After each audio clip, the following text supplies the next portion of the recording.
Hi everyone, my name is Ron Bautista. I am the president of Progressive Democrats of Hudson County, and today I have Trevor Batchelder. Batchelder, yep, Has, compound word. yeah, exactly, and he has been a Hudson County resident for the past 9 years, with the last 4 spent in Jersey City Heights. His main priorities as committee person for Ward C, District 24, will be to advocate progressive policies to make our community safer, healthier, and more affordable. Trevor is running for the Democratic County Committee for Jersey City's Ward C, District 24, because he's also passionate about making Hudson County politics more democratic and empowering his neighbors to hold their elected officials accountable. And he's looking forward to be one of those elected officials that will respond to the people, to the neighbors. Let me start first with a bit of housekeeping. I'm going to start with making sure that I describe myself. So I have a white background, light blue button-up shirt, a trimmed beard, black hair, short hair, with a bit of a line split on the side for on my haircut. Light clear eyeglasses frames. And thick eyebrows. And welcome, Trevor. Alrighty. Yep, I'm here in my bedroom / home office, as many of us have been forced into with COVID-19. So I'm a white man, young white man. At least I like to think so. With short brown straight hair. I'm wearing clear brown brow line glasses with some rainbow trim on the side. I also have a short beard, and I'm also wearing a light blue button-down shirt. And I swear that Ron and I didn't coordinate. And behind me is a piece of wall art that shows the Manhattan, New York City subway system. Thank you for joining. Thank you for running also, Trevor. Yeah. Trevor, you're also the VP of Membership for Progressive Democrats of Hudson County. We're lucky to have you, and to your activism, your knowledge, and just you're a powerhouse in the organization. So I'm really excited for you to run for office and to be here with us today. Yeah, thank you. It's been really rewarding. I've been looking for a way to give back to my community after graduating college. I had been a part of a community service group in college where I was president and membership vice president as well at one point.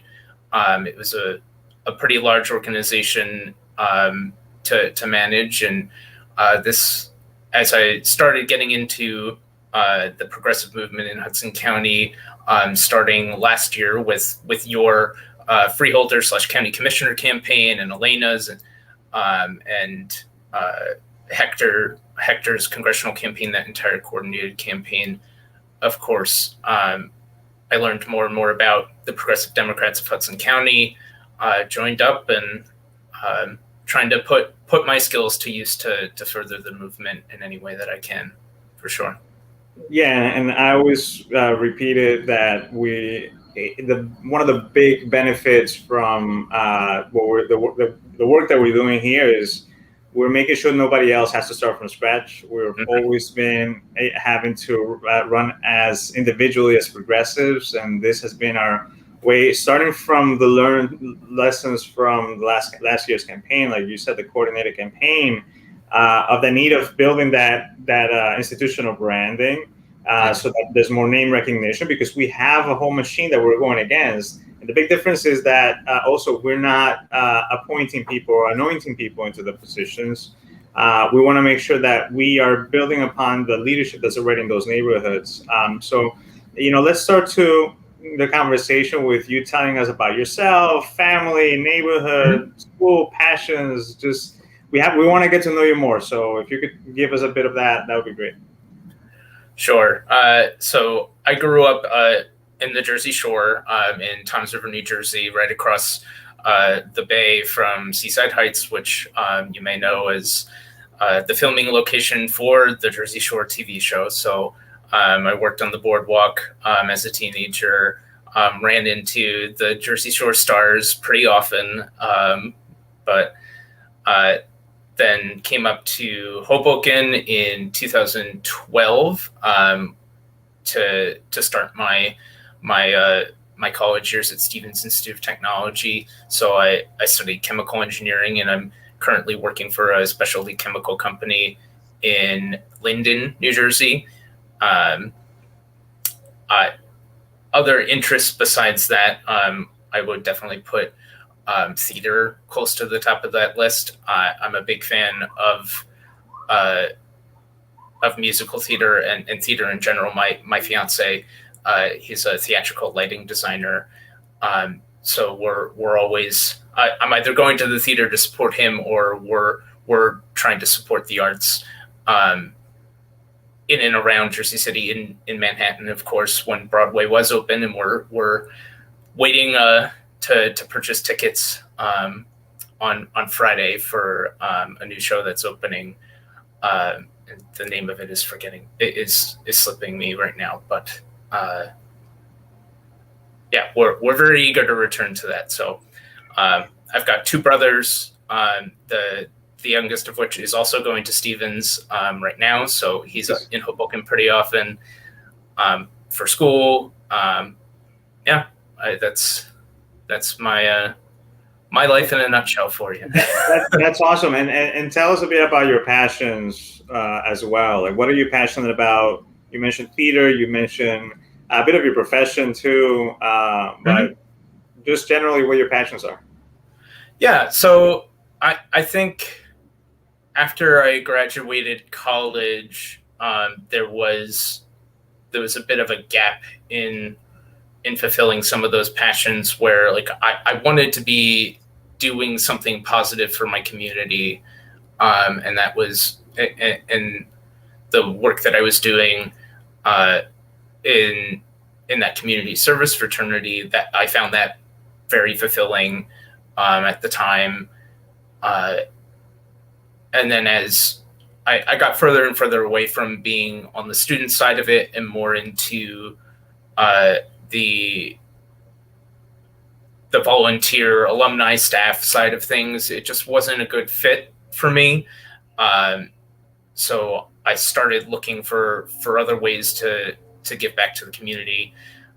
So, especially last summer, I obviously already mentioned that my involvement with Hector Oseguera's campaign, the coordinating campaign between him and you and Elena and etc. I got involved a little bit with Solidarity Jersey City, attended a couple of meetings, and still keep in some contact with them, as well as the Hudson County Progressive Alliance. And I think, you asked me what my passions are, and I think I'm like at that stage where I'm like carving it out of like that, because this is what I find the sort of thing that I find really fulfilling is this advocacy for the community. In particular, last fall and continuing to today, I've been advocating the Jersey City Council and the mayor for better mental health services given by the city. So something that go ahead. Sorry, I was going to say, and that's something that you were talking about a lot on Twitter. I would like to dive more into that. Like, because you mentioned about having a safer community, and I've seen you being like, hey, it's not just about police force. It's about how do we incorporate other systems that are not in place right now that you've seen that are deficitary in Jersey City. Could you tell us a bit more about that? What you found and what you think that we should start looking into implementing in Jersey City? Yeah. So as I was kind of starting on that journey of advocacy and learning about systemic racism in ways that I had never challenged myself to learn about it before, and really putting myself in that position to just listen and absorb what was going on, I think it's a natural reaction for folks to when they hear something like defund the police to go, oh no, we can't do that because it's so ingrained in our society and what we think of as being public safety. So my curiosity was certainly piqued at the time, but I heard all of the activism going on, certainly from groups like Black Men United, Nev Perkins, 4KJ, and the For the Stress podcast, the conversations that they were having there. I listened and heard this conversation going on about defunding the police, and I tried to put some thought into what that would really mean for Jersey City and what a public safety model would look like without police. And some of the lowest hanging fruit to me is this idea of providing mental health services. There was I'm forgetting the name of the report, but it was a couple months ago that it became available from the state of New Jersey about police encounters where force was used, and they categorized it by types, by the cause of the incident and why police were responding in the first place. And I'm not going to drop a statistic here because I don't remember the exact number, but it was a pretty shockingly high amount of those calls where force was used in Jersey City by the JCPD were responding to mental health related calls. It was a significant number. And even before that, I had been giving thought to it and doing some research, and I found the STAR program out of Denver. An article from USA Today popped up on my Google News about a program that is coming out of the public safety budget in Denver.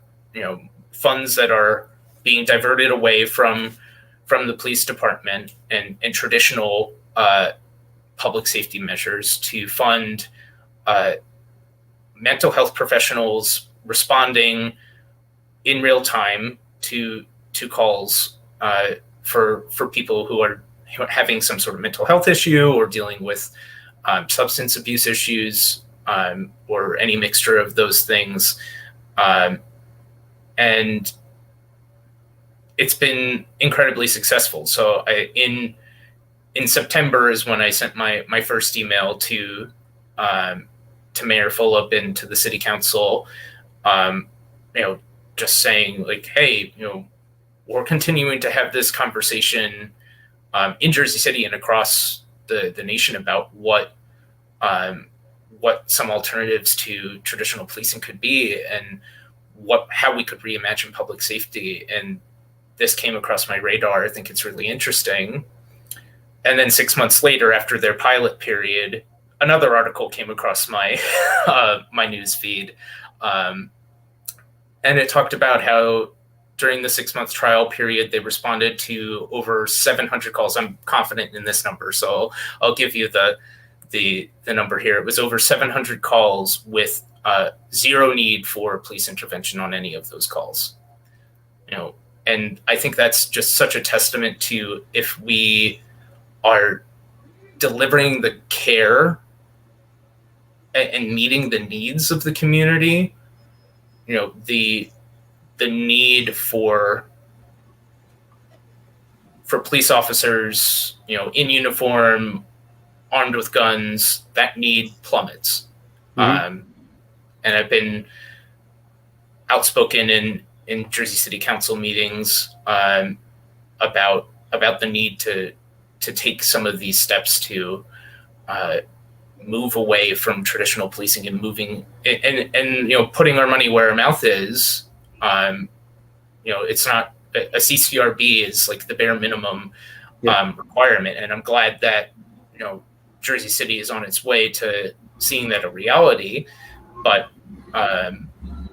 if we really care about the safety of our citizens, to me it's a moral imperative to have this conversation make this shift away from traditional policing, because we see that it's not, as effective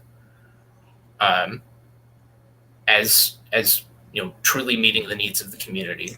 And it's not just Denver; it's cities across the U.S. that are implementing similar programs. Yeah, no, and listen, in Hoboken is not perfect by any means, but I've always had a conversation with the police chief, Ken Ferrante, here in Hoboken, and partially the reason why during his tenure there hasn't been any any legal issues around police force, it's because he has been able to really differentiate between what the police should be intervening on and what it shouldn't. And so when people were like really going at him saying, hey, you should have police like enforce like the law with cyclists. And then he said, no, look at New York City. Like when you put police officers into enforcing against, like traffic, it should be for traffic, officers and people, right?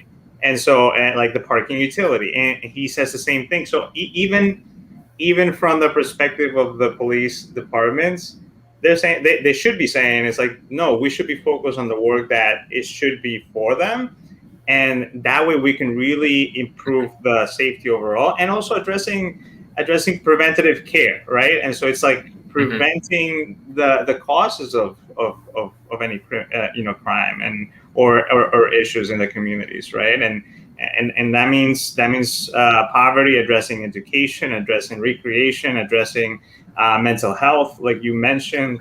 And if we don't make those investments, then we're going to keep going around in the same issues that we've been having for a long time. And it seems like such a radical idea to people that we make these changes and we change the attitude towards how we allocate a city budget. And in some ways it is radical, and in some ways it's really not. We should be taking care of our own, and that's what we're really talking about at the end of the day. Yeah, and just to go a bit in depth too, can you tell us a bit about your district, just a way for people to visualize what your district covers in terms of directions, points of reference? So my district is a bit of a silly one. Especially in terms of where I live. I live in this little nub of the district that is below Summit Avenue in Jersey City, and the rest of the district is above. But so I live on St. Paul's Avenue, in between Perry, which is a little side street in between Central and Summit.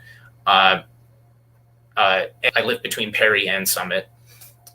So my district includes my side of St. Paul's, the one side of Hopkins, on the other side where my running mate Carmen Huggins lives. And then it includes everything from Summit up to JFK, bound on the south side by 139, up to Troy/Lake Street. Troy turns into Lake, which is up by Pershing Field. So that includes, inside of that is the Heights Middle School, which is where, if you're from Jersey City, Ward C District 24, that's where you can vote on Tuesday, 6 a.m. to 8 p.m. It also includes... on June 8th. Did I say June 6th? June 8th? No. I'm just saying. I didn't say it. Just reminding people it's on June 8th. Yeah, June 8th. We'll keep saying June 8th over and over again. Don't forget June 8th. No, that's perfect. And thank you for the directions too, and for the polling locations. So just to, I want to make sure we wrap up with you telling us and just summing it up, why you're running for county committee for the Democratic local party, and if you want to just any takeaways that you want the voters to hear from you.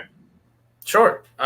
So we talked for a while about the mental health issue in public safety, which is a big issue for me. But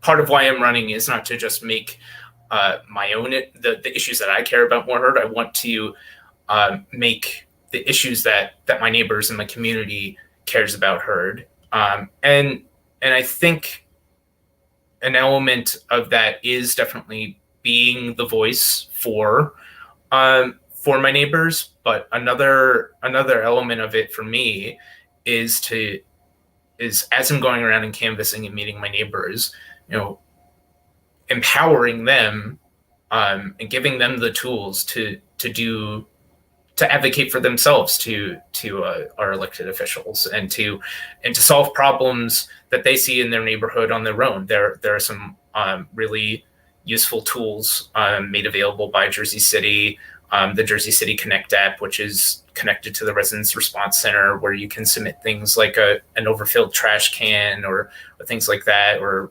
repainting crosswalks. And not many people necessarily know about that, but they can really have that power to fix issues in their community. And they just need that direction sometimes to know how and who to reach out to, what's our council person's email address and office phone number, where can I find that information? That's something that I'm really passionate about too, making sure that it's not just me, but it's all of us that are in Jersey City C24 that are able to, contribute and hold our elected officials accountable and tell them what we need. What are some of the issues you mentioned? Conversations with your neighbors. What are some of the issues that your neighbors have brought up in those conversations? Well, I hear parking a lot, which is not surprising, and I feel the pain there, but there's not a lot that I can do in this position about parking necessarily. But I hear a lot about concerns about overdevelopment and striking that right balance between making availability of housing and making sure that it's affordable, but not detracting too much from the character of the neighborhood. So I hear a lot about that. I've talked to a couple of folks about mental health care, and that's in the advocacy that I've been doing. And then I hear a lot about street safety and wanting to make sure that everybody that uses our streets, from motorists, cyclists, and pedestrians, are able to use them safely. So I have parts of Summit Ave and JFK, which are both major roads, and are both could use some safety improvements for sure. So there's lots of folks voicing their concerns about those things. Yeah, and one way to address the issue with parking, we have limited space, right? We cannot build more street parking, right? And when there are garages that are being built around the city, the issue is not so much about lack of those parking garages many times, because many times those parking garages are not full. They're usually at about 30 to 40% capacity. The way we tackle it is we provide other options to the residents, like better bus system that doesn't hit traffic, better train systems, better, make it more walkable so that it's safer to walk around the neighborhood.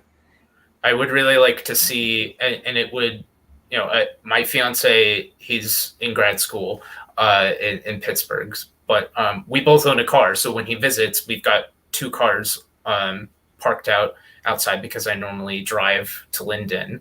But if there were better infrastructure, especially for bikes, if there was an ordinance that ended up being tabled in Jersey City to make Summit and Baldwin one ways with protected bike lanes, if that were to happen, I know that I would be inclined that once Matt moves here full time with me, we're not going to need to be a 2-car household. We'll be able to downsize to just one and possibly 0 if I have my way at work and am able to get some bike lanes put in between the Linden train station and my office. Yeah, and piggybacking on that, basically, and not everybody has to be hopping on a bike in order for that to make a difference.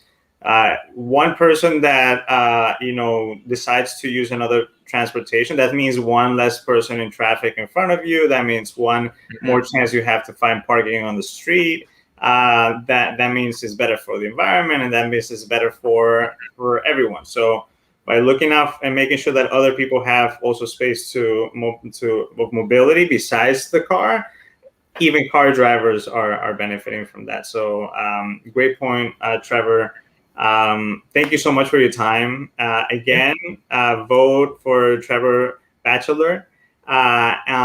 He's on Ward C, District 24 in Jersey City, and vote on June 8th. Yeah, thank you so much for putting this together, Ron. Thank you so much. I'll talk to you soon.